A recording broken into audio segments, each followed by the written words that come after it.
Well, hello everyone and welcome back to another video of an F1 Manager 2022 game news video. First of all, before I start on, if you missed the previous video in this series, then I reckon go and check that out. I'll try and remember to put an I thing to the playlist where you can catch up on all the game news that has been revealed. Obviously, that first video covered from the launch when it was announced video. There's been some things released since, and today I'm going to go through some of what we have learned. Now, some of this is from a video with racing games. I'll leave a link to the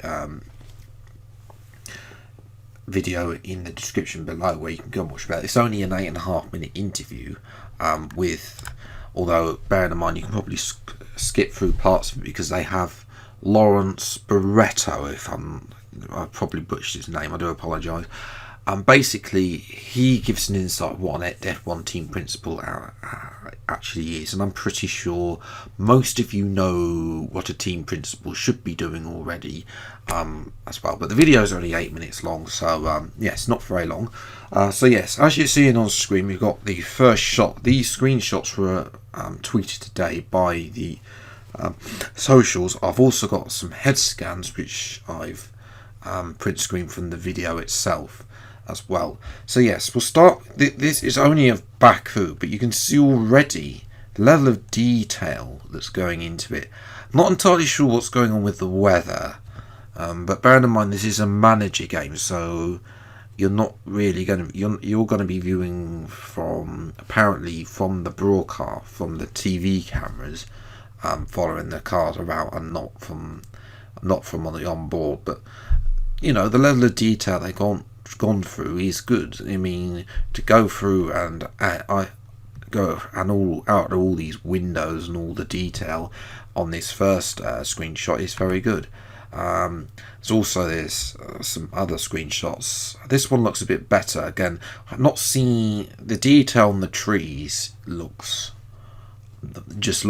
something out of this world. How I don't think even these trees are even here on Codemasters F1 game, and this is only the alpha. I should point out this is the alpha pictures from the alpha build of the project, so I don't know if they're going to have a better version, and I hope if anyone is watching from Frontier Games, make an open beta version, even if it's just one race, but even if it's just Baku.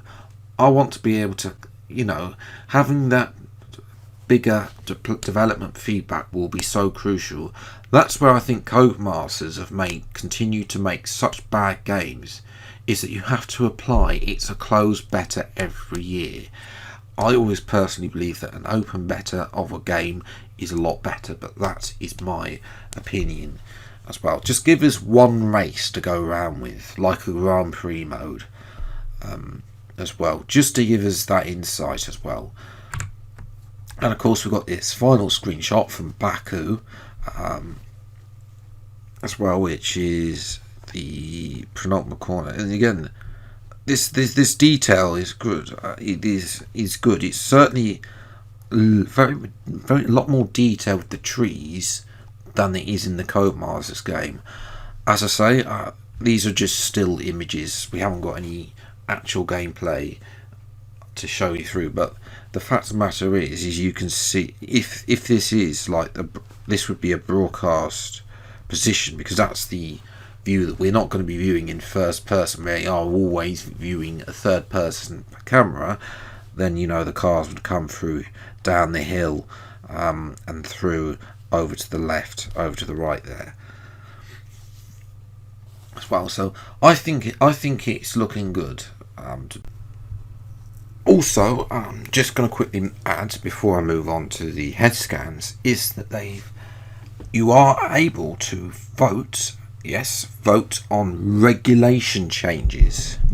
So that is a big one. And it's similar to Motorsport Manager, something that isn't seen again in the F1 game by Codemasters, but that was also another theme that was in Motorsport Manager, voting on regulation changes.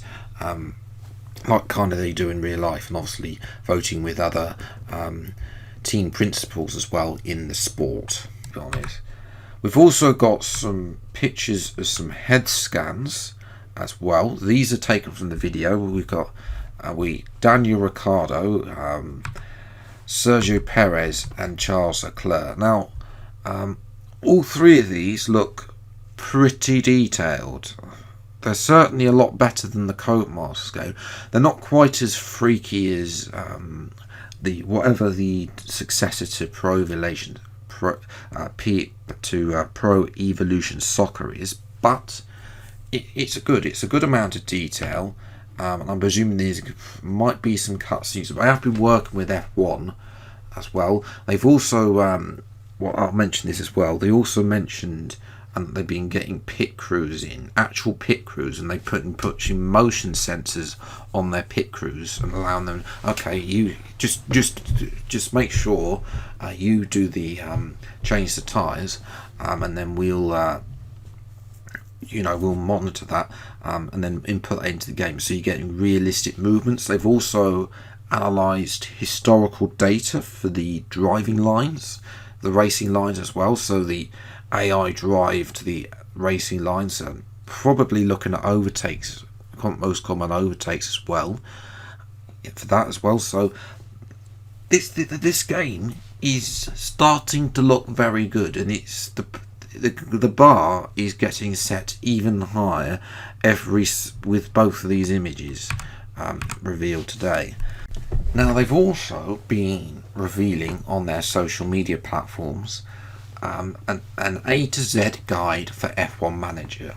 Now, we've only had A to D so far. They're currently revealing them about once a week.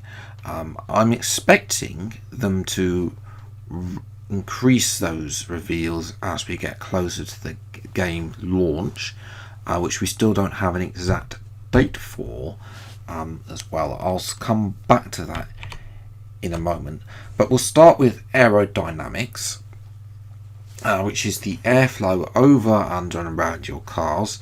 Listen to driver feedback and develop your car to improve your aero performance.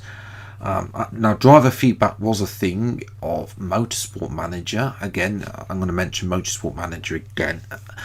This was a game from for those of you who didn't watch that opening episode, but I did explain a little bit of Motorsport Manager.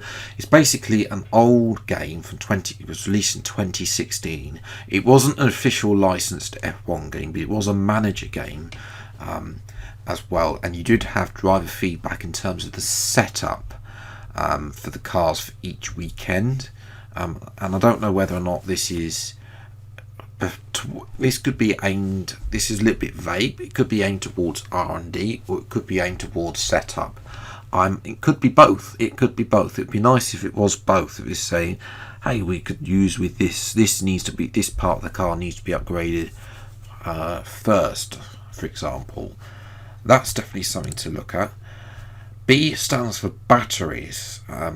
Now, in F1 Manager 2022, instruct your drivers to manage ERS usage to help overtakes or harvest energy for the big push later on. Similar to Motorsport Manager again, which also had ERS, you basically tell the drivers to push on their batteries, and I'm presuming you also tell them to push. Well, no, it wasn't the batteries in Motorsport Manager, it was the fuel and the tyres.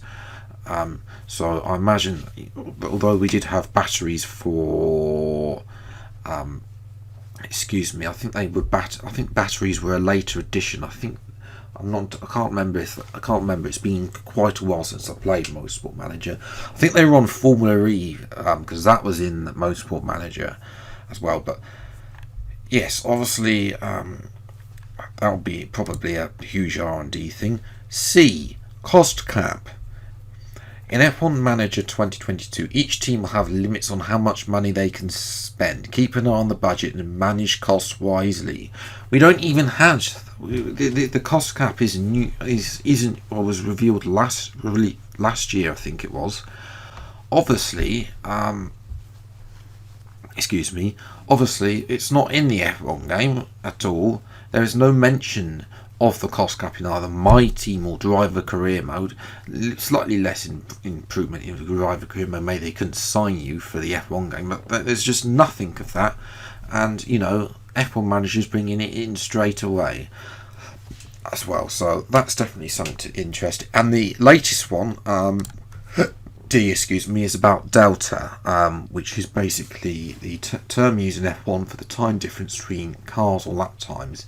In every session in F1 Manager 2022, you'll have an array of data available to analyse, include live timings, use strategy and driver call-outs to manage that delta as well. So obviously I think this is going to be a data-rich game as well, very behind the scenes of that.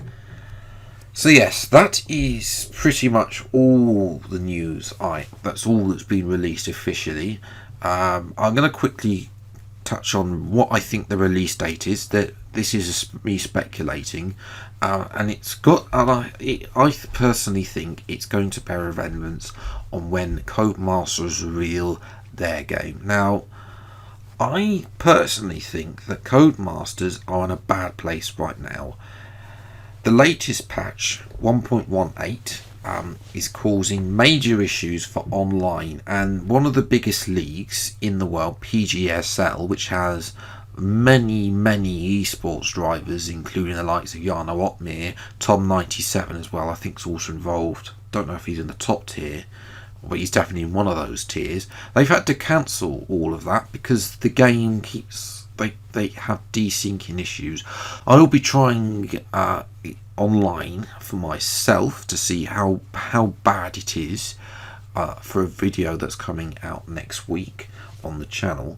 But yes, I think that when F1 Manager releases, will have a dependent on when F1 Codemasters and at the release date for F1 2022. Now, we might be there, you know. I mean, if we're looking at dates, Codemasters always announce their game 3 months before it's released. Now, today officially would be 3 months, pretty much 3 months to go. This point last year, before the deluxe version of the F1 2021 game, if you can call it deluxe, came out. So, you know, that came out 9 months ago. So, you know, we're expecting an announcement. If we don't get an announcement soon, then I personally think that Codemasters will delay their game until August. They'll go back to the August release date like they had for F1 2018, 17 and 16 as well, because that worked, giving them a little bit more time to work on the car models, the performance, making sure they get everything stable, especially the fact that we've only just had yet another patch. Why would we be having patches this late if they weren't looking at if they were going to be an extra delay? Surely the main focus would be on preparing the new game at this moment in time, which clearly it's not. So I think that I think they'll be in August, and I think F1 Manager will come out in July or June time as well. So yes, that is where I'm going to leave it today's video. Let me know what you think in the comments below. If you are new around here, then please do get subscribed for weekly Formula 1 content. Until the next video then, I'll see you next time. Take care. Thanks so much for watching. Enjoy your day, and goodbye.